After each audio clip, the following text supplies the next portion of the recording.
ओम नमो भगवते वासुदेवाय।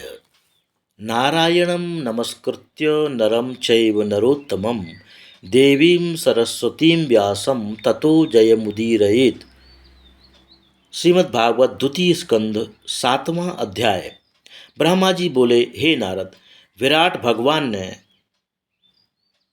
पहला वराह रूप धारण कर पृथ्वी का उद्धार किया और हिरण्याक्ष को मारा। दूसरा अवतार आकुति के पुत्र सुयज्ञ होकर संसार की पीड़ा हरण कर मनवंतर का पालन किया।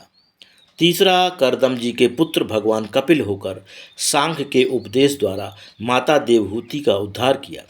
चौथा अवतार अत्रि के पुत्र दत्तात्रेय होकर हय आदि नरेशों को उपदेश किया। पांचवा सनकादि चार मूर्तियां धारण कर प्रलय में नष्ट आत्म तत्व का उपदेश किया। छठवां नर नारायण रूप धारण कर अपने तप के प्रभाव से काम आदि को दमन कर परास्त किया। उनके विस्तृत चरित का 11वें स्कंद में वर्णन किया जाएगा।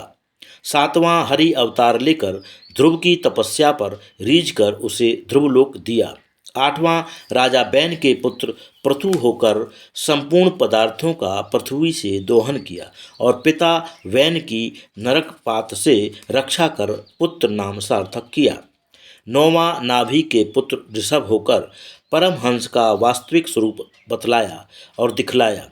10वां मेरे यज्ञ में भगवान हयग्रीव रूप से प्रकट हुए, जिनके श्वास से वेदों का प्रादुर्भाव हुआ।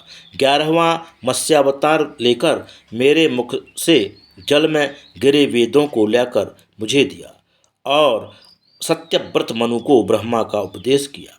12वां समुद्र मंथन के समय कच्छप का रूप धारण कर अपनी पीठ पर मंदराचल धारण किया। 13वां नरसिंह अवतार लेकर भक्तवर प्रहलाद की रक्षा करते हुए हिरण्यकशिपु को मारा। 14वां हरि अवतार धारण कर चक्र से ग्राह का मुख फाड़कर उससे गजेंद्र का उद्धार किया। चक्रेण नक्रवदनम विनिपाट्य तस्माद्धस्ते प्रग्रह भगवान कृपयोज्जहार। 15वां वामन अवतार द्वारा दैत्यराज बलि से छलकर 3 पैर पृथ्वी मांगी और 3 लोकों को नापकर सारी संपत्ति इंद्र को समर्पित कर दी। 16वां हंसावतार में योग और ज्ञान का उपदेश किया। 17वां मनवंतरावतार में दुष्ट राजाओं का दमन किया। 18वां धन्वंतरी अवतार में आयुर्वेद का उपदेश किया। 19वां परशुराम अवतार द्वारा 21 बार ब्रह्मद्रोही क्षत्रियों का संहार किया। 20वां राम अवतार में रावण का वध किया। 21वां और 22वां बालराम और कृष्ण अवतार में बहुत से दैत्यों का संहार और नाना प्रकार की लीला की। 23वां व्यास अवतार द्वारा वेदों का विभाग किया। 24वां बुद्ध अवतार द्वारा वेदों का खंडन कर राक्षसों को मोहित किया। 25वां कल्कि अवतार शूद्र राजाओं के संहारार्थ धारण किया। ध्रुव और गजेंद्र के लिए एक ही हरि अवतार हुआ है, इसलिए इन अवतारों की मूलतः 24 संख्या ही मानी गई है। ये सब अवतार विराट भगवान की विभूतियां हैं। शेष जी भी सहस्त्र मुख से भगवान के इन गुणों का गान करते हुए आज तक उनका पार ना पा सके। गायन गुणान दशशयतानन आदिदेवः शेषोधुनापि समवस्यति नास्य पारम।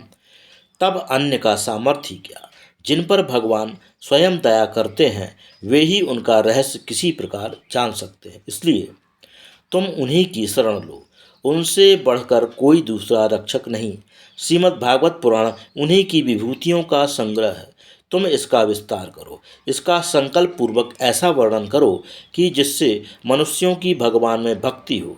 जो मनुष्य श्रद्धा और भक्ति से भगवान की लीलाओं का श्रवण करता है, वर्णन करता है एवं उनका अनुमोदन करता है, उसका चित्त माया से कभी मोहित नहीं होता। श्रीमद् भागवत कथा साप्ताहिक के द्वितीय स्कंद का 7वां अध्याय समाप्त। कृष्णाय वासुदेवाय हरये परमात्मने प्रणतक्लेशनाशाय गोविंदाय नमो नमः।